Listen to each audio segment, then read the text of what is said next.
جس وقت کو ہم گھنٹوں، منٹس اور سیکنڈز میں ماپتے ہیں، قرآن اسے بالکل مختلف انداز میں بیان کرتا ہے۔ سورہ حج آیت نمبر 47 میں اللہ پاک ارشاد فرماتے ہیں، آپ کے رب کے نزدیک ایک دن تمہاری گنتی کے اعتبار سے 1000 سال کا ہے۔ آئیے اس حقیقت کو سمجھنے کی کوشش کرتے ہیں۔ ہم سمجھتے ہیں کہ وقت ہر جگہ ایک جیسا ہی گزرتا ہے۔ یہی انسان کی پہلی غلط فہمی ہے، کیونکہ وقت جگہ کے حساب سے بدل جاتا ہے۔ زمین پر ہمارا وقت سورج کی حرکت کے ساتھ بندھا ہوا ہے۔ سورج نکلے دن اور غروب ہو رات، لہٰذا ہمارا وقت پلینٹ کی گردش پر چلتا ہے۔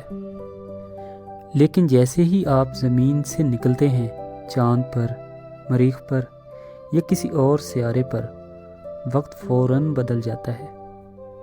یہ ممکن ہے، یعنی کسی اور سیارے پر صرف چند سیکنڈ گزرے ہوں تو زمین پر چند سال گزر گئے ہوں گے۔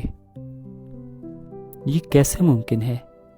یہ ایک انٹرسٹیلر مووی میں دکھایا گیا ہے۔ اس میں چھوٹا سا ڈاٹ ایک ملر پلینٹ ہے جو کہ ایک بہت بھاری بلیک ہول کے قریب ہے۔ اس سین میں اسپیشل یہ ہے کہ اس پلینٹ پر گزارے گئے صرف 5 سیکنڈز زمین پر گزرے گئے تقریباً 7 سال کے برابر ہیں۔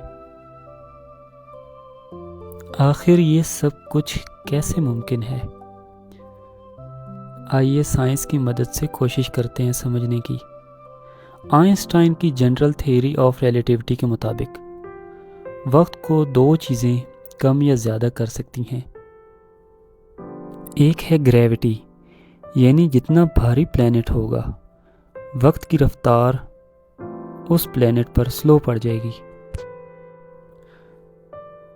اور دوسری ہے سپیڈ، جتنا کوئی ایسٹروناٹ زیادہ تیزی سے اسپیس میں موو کرے گا، اس کے لیے وقت کی رفتار سلو ہوتی جائے گی۔ تو اب قرآن مجید کی اس آیت کو سمجھنے کی کوشش کرتے ہیں کہ اللہ کے نزدیک ایک دن دنیا کے 1000 سال کے برابر ہے، جو کہ ویڈیو کے شروع میں بیان کی گئی۔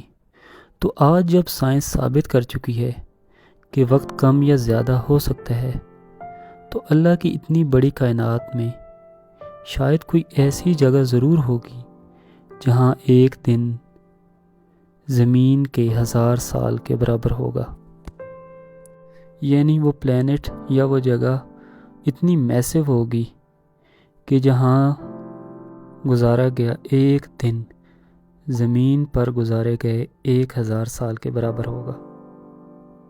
یہ محض سائنس کی ایک دلیل ہے، باقی اللہ کی ذات ہی بہتر علم رکھنے والی ہے۔